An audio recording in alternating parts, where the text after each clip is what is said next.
Cette vidéo résume les constats de l'audit de performance mené par le Vérificateur général du Québec sur le recrutement d'employés de Syscor par des établissements du réseau de la santé et des services sociaux auprès du Centre intégré universitaire de santé et de services sociaux du Centre-Sud de l'île de Montréal et du Centre universitaire de santé McGill.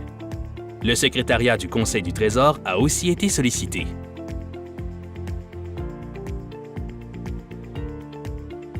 Lors de l'audit des états financiers du Centre universitaire de santé McGill, le CUSUM, pour l'année financière 2015-2016, nous avons observé un salaire supérieur au maximum de l'échelle salariale attribuée à un employé nouvellement embauché qui travaillait précédemment chez Syscor, un organisme sans but lucratif contrôlé par le CUSUM.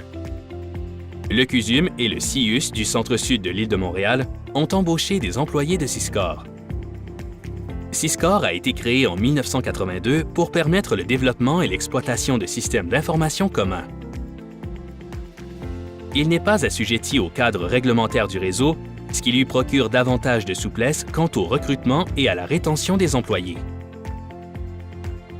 Pour l'année financière 2015-2016, Syscor a fourni 99% de ses services au CUSUM, à des établissements du réseau et au ministère de la Santé et des Services sociaux.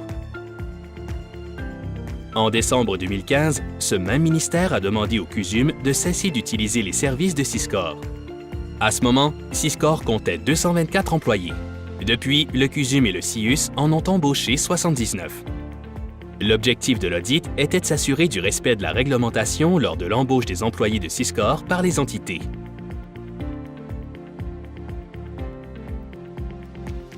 Des disparités ont été relevées entre les conditions salariales du réseau et celles offertes par Syscor. Bien que possibles sur le plan légal, ces disparités soulèvent des interrogations quant à leur caractère acceptable.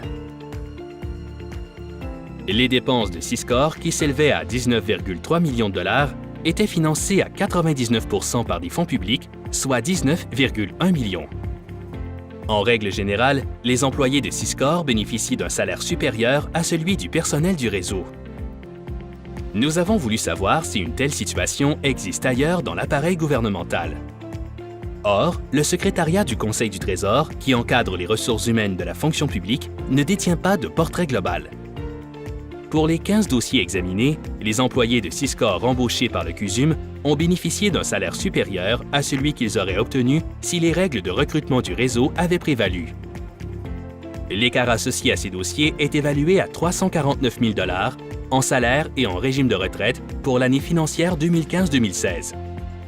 Cela soulève des interrogations relativement au caractère acceptable et équitable de la façon de faire du CUSUM. Dans 12 dossiers, le poste a été pourvu sans que l'employé ait la scolarité requise, et dans 9 dossiers, le salaire attribué dépasse le maximum de l'échelle salariale.